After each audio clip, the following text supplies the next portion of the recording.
Alors à la base du projet, on cherchait quelque chose qui sortait des sentiers battus, donc on s'est dit qu'est-ce qui pourrait développer des nouveaux publics, surtout attirer la jeunesse pour qu'ils viennent le plus possible au concert. Donc on s'est vraiment rapproché très très vite de la culture geek, donc c'est tout ce qui touche aux musiques de films, d'animés, de mangas, mais aussi de jeux vidéo. Et on s'est rendu compte après 2-3 concerts qu'il y avait un public phénoménal pour ça, et depuis ça ne s'arrête plus.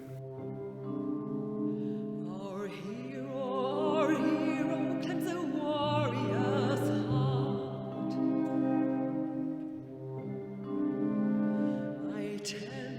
I tell you, the dragonborn comes with a voice wheedling power to the ancient Lord arts. Believe, a dragonborn comes. It's the end to the evil of always carrying foes. Beware, Alors le beware. pôle numérique est très important pour nous parce qu'on voulait sortir justement des carcans en fait, habituels, de l'orchestre classique avec le frac, etc. Donc on a vraiment essayé de développer une identité forte, nouvelle, et c'est pour ça que le numérique est devenu, avec la culture geek, est devenu indispensable.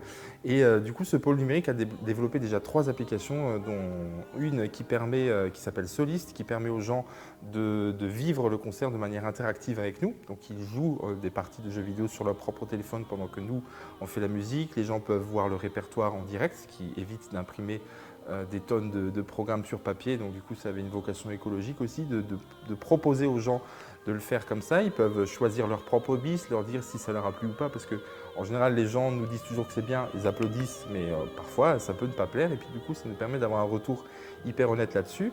Et Mathieu, du coup, qui a développé ce pôle numérique, a aussi développé l'application de Ciné Game Concert, ce qui permet en fait à des joueurs professionnels de venir jouer en direct une partie de jeu vidéo, et nous, on fait la musique en direct, donc ça nécessitait aussi un développement numérique.